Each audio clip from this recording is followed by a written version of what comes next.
Salam sehat dulu. Jumpa lagi di channel Mata Saroja, Ruang Solusi untuk Kediri Raya. Hari ini istimewa karena kita di luar studio, kita berkunjung ke kantor Kejaksaan Kota Kediri. Hari ini kita di sini untuk mendiskusikan beberapa hal. Kang Rio, assalamualaikum. Waalaikumsalam. Sehat. Ini sudah kesekian ya. Kesekian kali. Sudah ada 2 minggu kita vakum ya. Ya, baik, saya perkenalkan dulu dari Kejaksaan diwakili Pak Nur Ngali. Pak Nur Ngali, kemudian Pak Fikri, Kasubsi Penyidikan ya. Siap. Nah, hari ini kita mau mendiskusikan beberapa hal yang lagi viral. Monggo Kang Rio, apa yang akan kita diskusikan hari ini? Terima kasih. Assalamualaikum warahmatullahi wabarakatuh. Waalaikumsalam. Salam sejahtera buat saudara kita yang lainnya. Semoga kita selalu diberikan kesehatan, Amin. kesuksesan terus untuk sahabat-sahabat saya, mitra kami di Kejaksaan. Sebelumnya karena 5 hari lagi menjelang Ramadan, ya Pak, kami atas nama keluarga besar Saroja memohon pintu maaf yang sebesar-besarnya kepada rekan-rekan Kejaksaan dan juga seluruh masyarakat publik Kediri Raya atas tindak tanduk kami selama 1 tahun terakhir, supaya kita nanti dalam 5 hari ke depan memasuki bulan Ramadan penuh dengan keceriaan dan kebersihan hati kita masing-masing. Amin, amin, amin. Sahabat saya Pak Nur Ngali, Pendekar. jaksa legendaris Kota Kediri. Iya. Mungkin ya paling tahun depan udah nggak di sini atau apa, paling tidak mudah-mudahan penggantinya nanti atau siapapun Bisa melanjutkan minimal Menyambung. meneruskan kepegawaian Pak Nur dalam membongkar tindak pidana korupsi 5 tahun terakhir. Bahkan kalau bisa ya melampaui. Jaksa Agungnya aja menyala terang-terang, sudah ratusan triliun diselamatkan. Hari ini Yang terakhir. kalau di 98 pengalaman saya sebagai aktivis itu menjungkalkan Soeharto, itu pahlawannya mahasiswa dengan segala penik-peniknya. Tapi kalau reformasi jilid 2 hari ini, pahlawannya adalah kejaksaan. Tepuk tangan. Ini pelaku sejarah sehingga kami tidak asal cuap, Pak. Sehingga kita melihat bagaimana masifnya, bagaimana sangat gelegarnya kejaksaan menangkap, memburu koruptor tanpa batas. Sudah ratusan triliun ini, sudah sejarah. Ini reformasi hukum ini dimulai dari Kejaksaan Agung dengan ya pastinya tokoh sentralnya adalah Presiden kita, Oke. Bapak Presiden Prabowo Subianto. Kami aktivis 98, saya secara pribadi dan mungkin mewakili beberapa rekan saya yang masih aktif di dunia pergerakan mengucapkan selamat kepada Kejaksaan Agung RI dan juga seluruh jajarannya di seluruh daerah, terutama di Kediri, buat sahabat saya Pak Nur Ngali. Terima kasih. Terima kasih. Jadi kita kembali kepada topik kehadiran kami hari ini. Kami juga risih ketika muncul berbagai fragmen-fragmen, muncul berbagai framing-framing di medsos, di media, bahwa hari ini ada isu lucu yang terjadi, yaitu ketika teman-teman kejaksaan berhasil membongkar salah satu korupsi besar, yaitu KONI, hibah pemerintah Kota Kediri pada KONI, sampai hari ini pun masih berjalan, bergulir kasus tersebut. Kami dari awal ikut mengawal. Tiba-tiba tidak ada hujan, tidak ada angin, ada kabar tidak sedap bahwa ada salah satu tersangka yang menggunakan trik, kita duga merekayasa surat keterangan sakit. Dalam hal ini lucunya adalah sakit jiwa. Jadi bagi kami juga harus backup kejaksaan. Jangan sampai ditipu oleh, dikibulin atau diplesetkan oleh tersangka dengan kronik-kroniknya untuk membuat kasus ini menjadi ambiar, ya, menjadi buyar dengan konsentrasi sebuah framing di luar sebuah karakter assassination. Ini secara nggak langsung sebagai bagian dari karakter assassination yang ditujukan kepada kejaksaan. Ini sah-sah saja, ini normal-normal saja di dalam paradigma pertarungan. Hari ini koruptor nggak akan tinggal diam. Kita paham betul bahwa koruptor itu tidak ada orang bodoh di sana.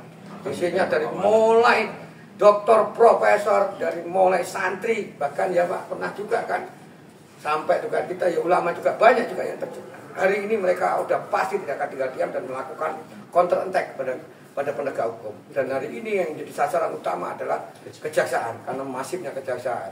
Kita tahu secara skala nasional bagaimana Bapak Jampitsus kita, Bapak Febri juga diserang baik secara personal maupun secara hukum. Ini mulai dilaporkan ke KPK, mulai diapa.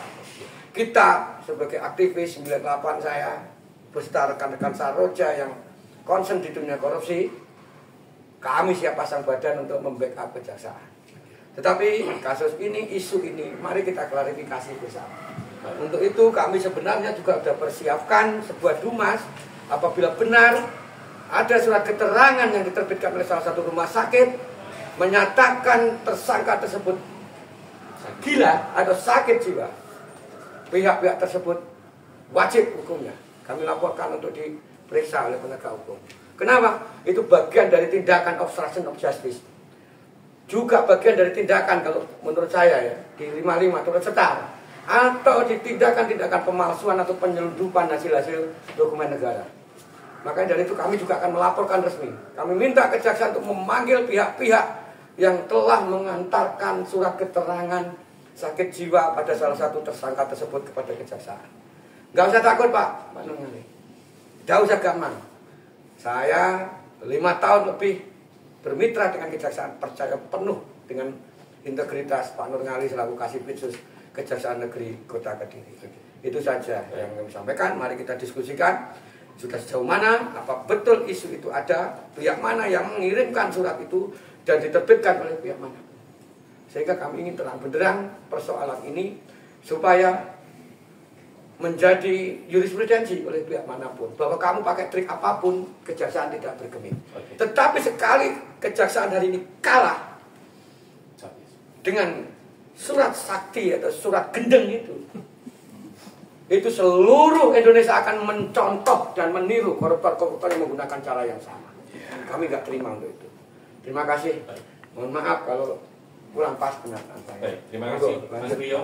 Monggo Pak Nurgali silakan memberikan tanggapan atas Prof yang disampaikan Mas Rio. Monggo. Oke, terima kasih Pak Priyo. Siap, teman-teman Saroja semuanya, teman-teman media. Ya, tentunya apa yang disampaikan Mas Priyo terkait dengan isu-isu tadi, tentunya kita dalam penanganan perkara korupsi kita tegas untuk melakukan tindak pidana korupsi sesuai amanat Jaksa Agung juga sesuai dengan undang-undang yang berlaku. Tentunya yang lagi tren di kita ini terkait perkara KONI.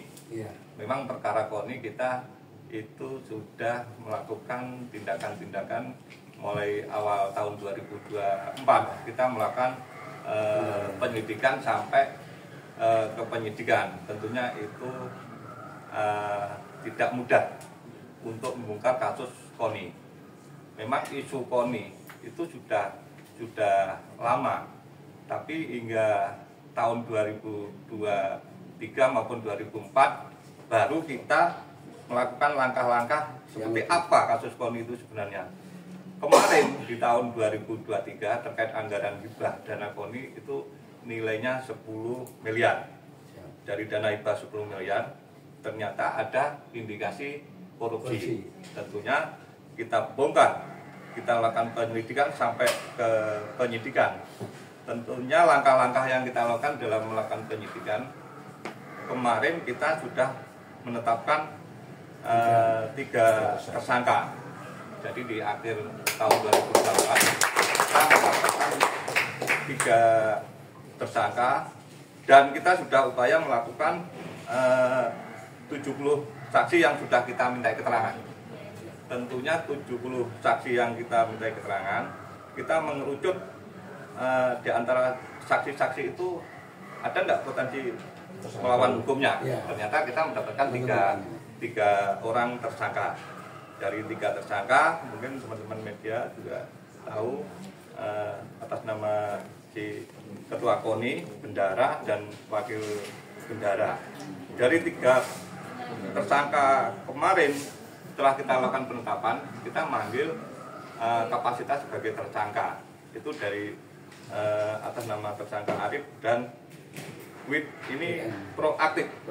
Sudah kita lakukan pemeriksaan sampai 3 kali. Lantas untuk si Dian, mungkin yang bendara ya? Yang Dian itu bendara. Ya mungkin itu yang terakhir terkait Dian. Yang terkaitnya kan mungkin bisa kita sampaikan. Jadi kita terkait Dian, setelah kita tetapkan tersangka, kita manggil untuk kita periksa sebagai tersangka. Itu kita lakukan pemeriksaan tanggal 20 Desember 2024 itu ke-1. Yang kedua 27 Desember 2024. Itu kita hadir ya, Pak? Nggak hadir. Oh, tidak hadir. Makanya itu 2 kali pemeriksaan. Artinya dengan adanya nggak hadir itu kenapa? Mungkin teman-teman tadi wah ini kok ada surat saksi sakit jiwa atau masalah.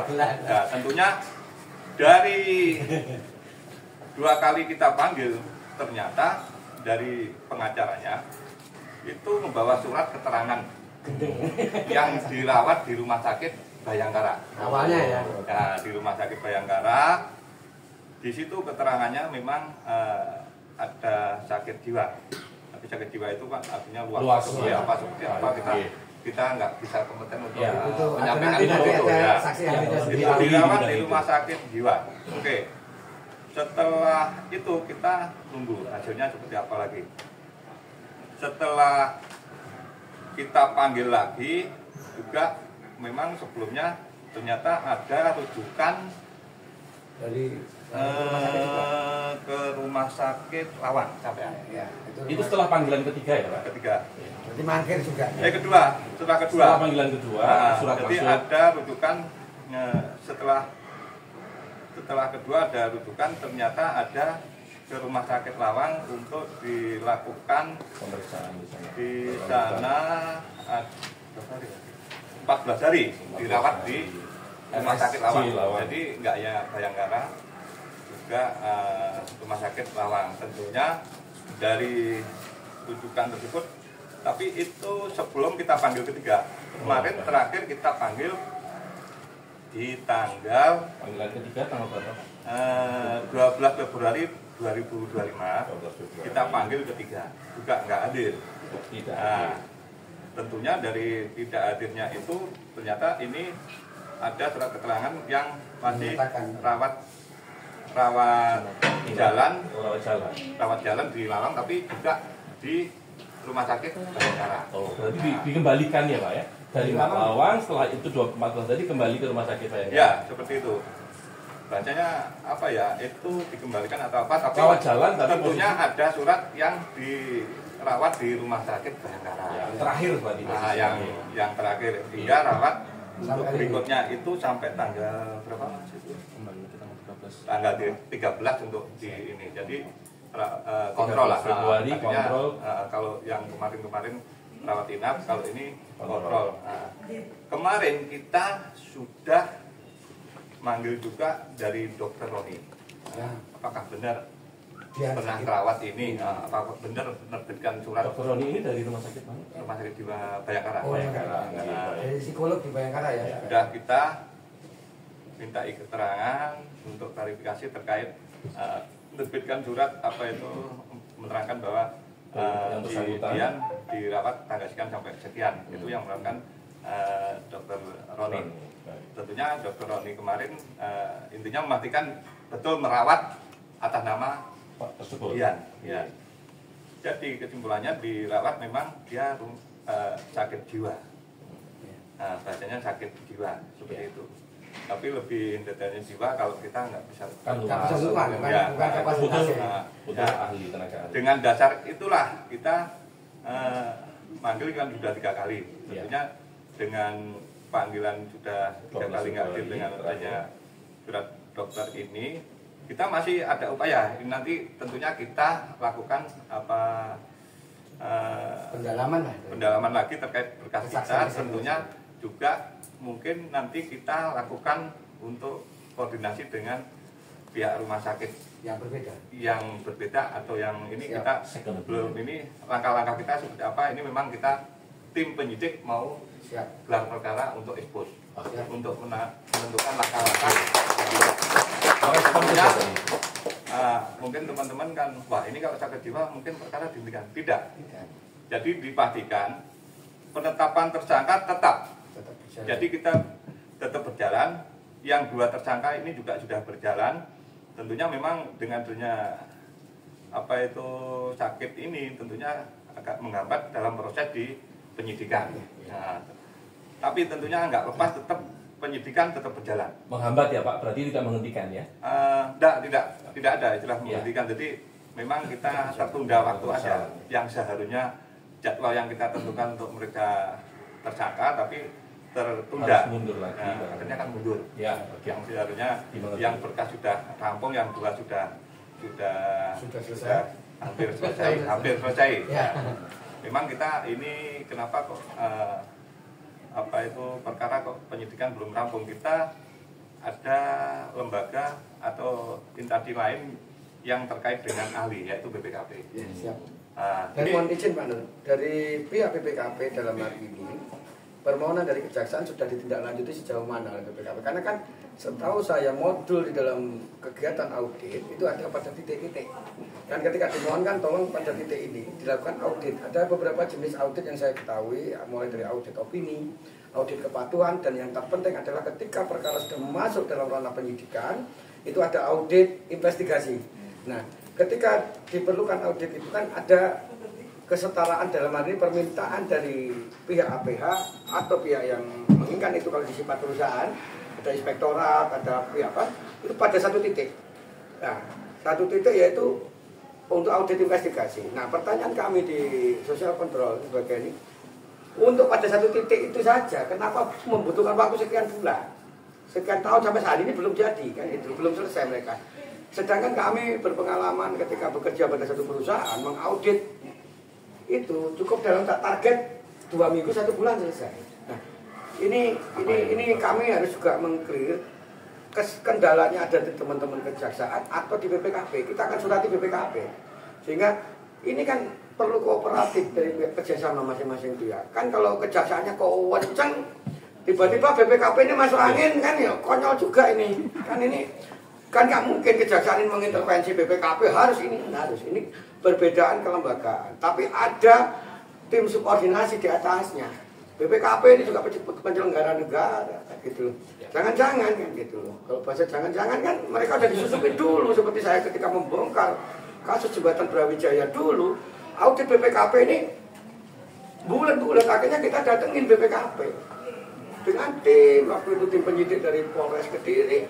Kita bergerak bersama kan BPKP mempertanyakan itu. Sama dalam hal ini, wong mengaudit satu titik, kenapa begitu lama BPKP? Apakah memang ada unsur kesengajaan dari BPKP untuk? Nah, saya nggak menyalahkan kejaksaan secara prosedural dia sudah mengajukan audit investigasi. Kalau audit opini oke lah, itu satu kota Kediri ini diaudit melalui titik-titik yang. Tapi ketika muncul dugaan tindak pidana korupsi, tentu APH bisa mengajukan yang namanya audit pada satu titik, yaitu audit investigasi. Betul kan Pak Nur? Sehingga dalam hal ini oke lah, kami percaya untuk itu kami perkuat kejadian konyol hari ini ya, dagelan ludrukan yang ada di kota Kediri dengan seorang tersangka, seorang yang menjabat kedudukan, yang kerjanya mengelola uang bertahun-tahun, hari ini tiba-tiba gila.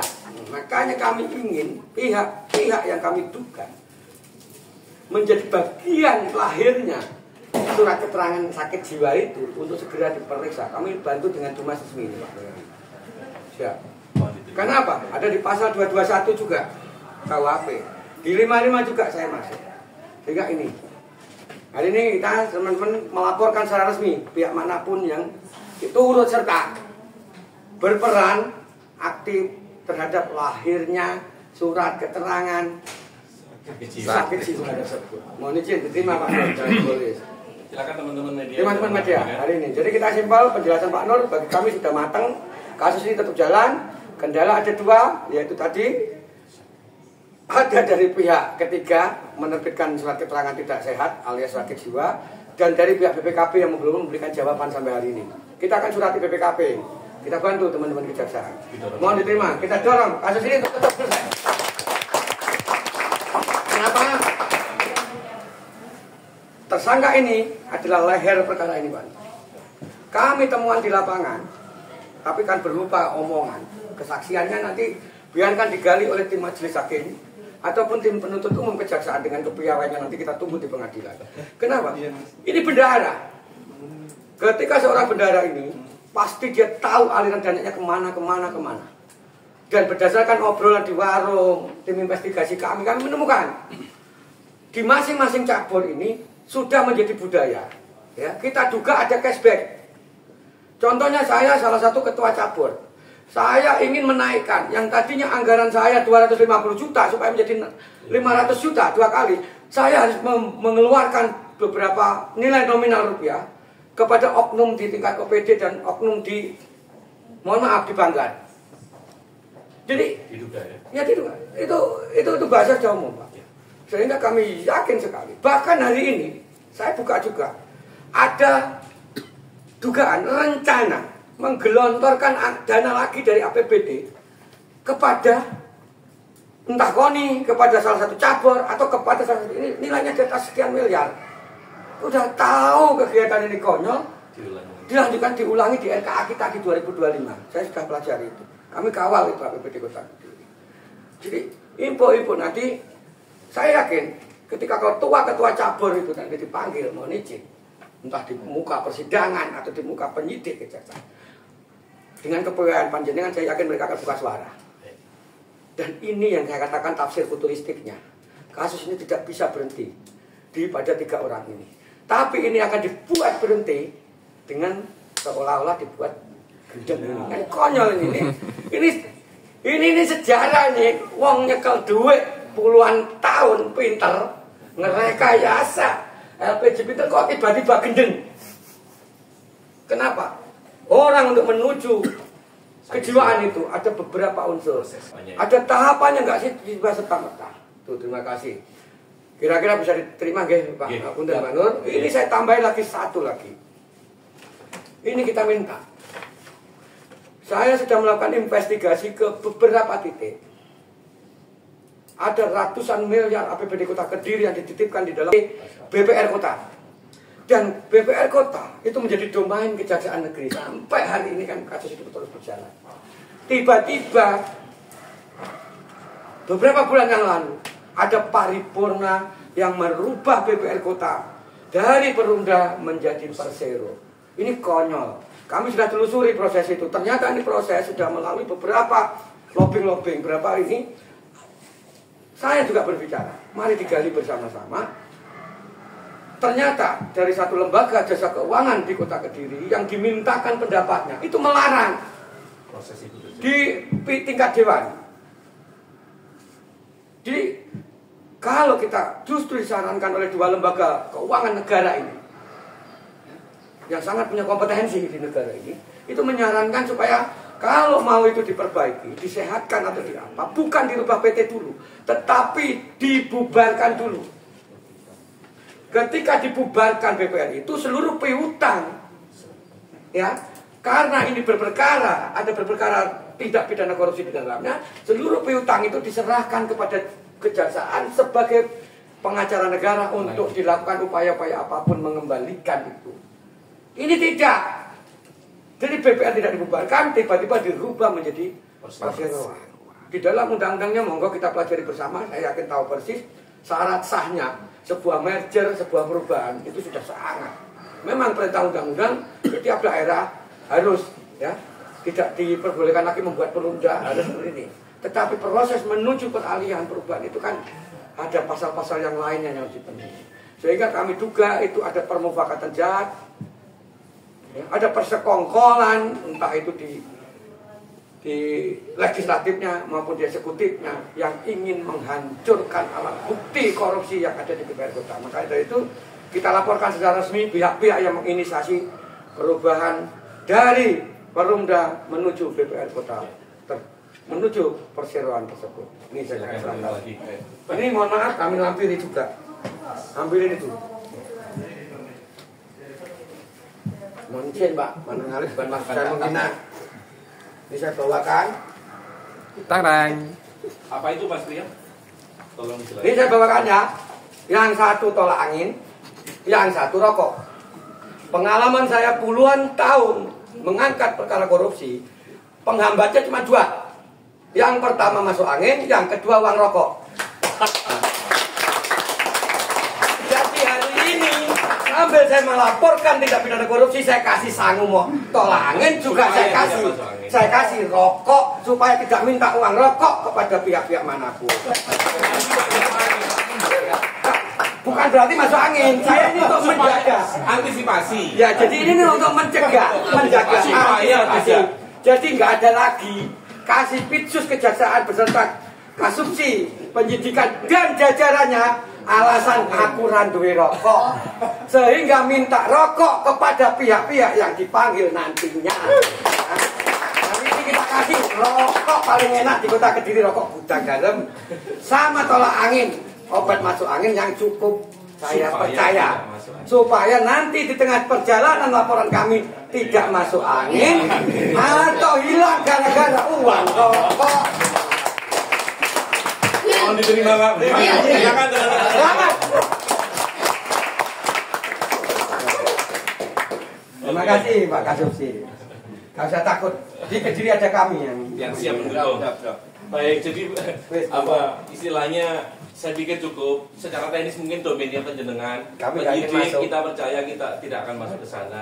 Statement penjenengan bahwa masih tetap on track dan kemudian dikawal dengan teman-teman Saroja dan warga Kediri untuk mengawal semua proses itu. Harapan kita tetap Pak Nur Ngali dan tim selalu solid dan kuat untuk mengawal itu. Amin. Closingnya silakan Pak Nur Ngali, closing statement untuk teman-teman warga Kota Kediri dan media, silakan. Oke, terima kasih. Jadi pada intinya sesuai dengan harapan masyarakat, sesuai dengan apa Pak Priyo beserta tim yang disampaikan tadi.